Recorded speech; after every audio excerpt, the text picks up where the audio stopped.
तो दोस्तों Adani green energy ने अपने Q2 के नंबर को डिस्क्लोज कर दिया है। तो चलिए देखते हैं क्या है Q2 के नंबर्स के अंदर। डाटाबेस के यहाँ पे क्रॉस में दिया गया है। तो देखिए पिछले क्वार्टर की बात करते हैं तो पिछले क्वार्टर में कंपनी ने 4006 करोड़ का टोटल इनकम जनरेट किया था। पिछले साल 3396 करोड़, जबकि अभी देखें तो कंपनी का टोटल इनकम 3249 करोड़ आपको जाता हुआ देखने को मिला। तो कंपनी का टोटल इनकम देखें तो आपको यहाँ पे आपको गिरता हुआ देखने को मिला है साल से साल। लगभग बोल सकते हैं 4.5% के आसपास की गिरावट आपको देखने को मिले कंपनी के टोटल इनकम के अंदर।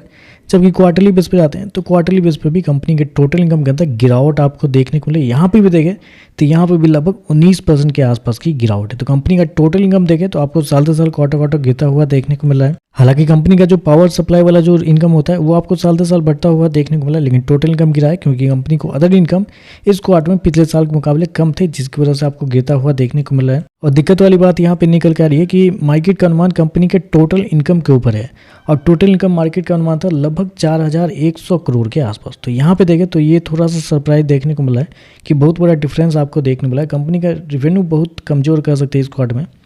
खर्चे की बात करते हैं तो देखिए पिछले क्वार्टर में 3050 करोड़ खर्च किए थे, पिछले साल 2857 करोड़, जबकि अभी देखें तो कंपनी खर्चे 2874 करोड़ आपको जाता हुआ देखने को मिला है। तो खर्चे देखें तो खर्चे ठीक है कंट्रोल में आपको देखने को मिला है, लेकिन बेसिकली अदर इनकम इस क्वार्टर में कम है, जिसकी वजह से कंपनी का जो प्रॉफिट है उसके ऊपर थोड़ा सा इंपैक्ट आपको पड़ता हुआ देखने को मिल जाएगा। चलिए कंपनी का प्रॉफिट क्या है वो देखते हैं। तो देखिए पिछले क्वार्टर में कंपनी 824 करोड़ के प्रॉफिट में थी, पिछले साल 515 करोड़ के आसपास, जबकि अभी देखें तो बढ़ के 644 करोड़ आपको जाता हुआ देखने को मिला। तो साल से साल जाते हैं तो साल से साल कंपनी के प्रॉफिट के अंदर तेजी आपको देखने को मिल रही है। लगभग बोल सकते हैं आप 26% के आसपास का जंप आपको देखने को मिला। तो आप बोलेंगे ऐसे कैसे, कंपनी का प्रॉफिट तो गिरना चाहिए था, तो बढ़ कैसे गया है कंपनी का प्रॉफिट। जी हाँ, कंपनी का प्रॉफिट गिरना चाहिए था, लेकिन यहाँ पर कुछ एडजस्टमेंट आपको देखने को मिला है। और उस एडजस्टमेंट में सबसे पहला जो एडजस्टमेंट है वो है कंपनी का टैक्स इस क्वार्टर में कंपनी को लगा ही नहीं है। टैक्स वापस आप कर सकते हैं, टैक्स रिटर्न जो कहते हैं वो कंपनी को इस क्वार्टर में होता हुआ देखने को मिला। 240 करोड़ के आसपास का हैवी टैक्स रिटर्न कंपनी को होता हुआ देखने को मिला है, जबकि पिछले क्वार्टर में देखें तो कंपनी लगभग 240 करोड़ के आसपास टैक्स पे की थी और पिछले साल लगभग 25 करोड़ के आसपास। तो टैक्स इस क्वार्टर में टैक्स रिटर्न के रूप में कंपनी को अच्छा खासा पैसे मिले हैं, जिसकी वजह से कंपनी का नेट प्रॉफिट आपको बढ़ता हुआ देखने को मिला। अदरवाइज कंपनी के टैक्स हटा के देखें तो 442 करोड़ से गिर के 292 करोड़ कंपनी का प्रॉफिट देखने को मिला, जबकि पिछले क्वार्टर में 939 करोड़ के आसपास। तो प्रॉफिट के अंदर देखें तो बड़ी गिरावट आपको देखने को मिल रही है। हालांकि नेट प्रॉफिट कंपनी हो गया 644 करोड़ का, जबकि मार्केट का जो अनुमान था वो था कंपनी का प्रॉफिट के लेके लगभग 1300 करोड़ के आसपास। तो बहुत बड़ा डिफरेंस आपको देखने को मिल रहा है।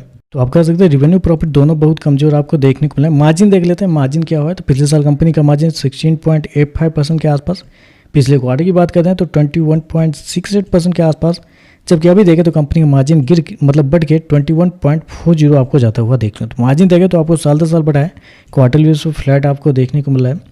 ईपीएस की बात कर लेते हैं तो देखिए पिछले क्वार्टर में कंपनी का ईपीएस 4.26 रुपये, पिछले साल देखते हैं 1.56 रुपये, अभी देखें तो 3.44 आपको जाता हुआ देखने को मिला है। तो ओवरऑल देखा जाए तो मेरे हिसाब से कमजोर नतीजे आप कहना चाहेंगे, क्योंकि रेवेन्यू आपका गिरता हुआ देखने को मिला है, कंपनी के प्रॉफिट के अंदर गिरावट है, बस टैक्स के नाम पे थोड़ा फायदा हुआ है, इसकी वजह से बढ़ता हुआ देखने को मिला। अदरवाइज कंपनी के नंबर बहुत ही कमजोर आपको देखने को मिला है। शेयर ऑलरेडी आज अच्छी खासी गिरावट भी है शेयर के अंदर देखने को मिली थी 2% के आसपास। तो देखते हैं नंबर पर मार्केट कैसी एड करता है। बिलो एस्टीमेट है और नंबर थोड़े से कमजोर आपको देखने को मिला है।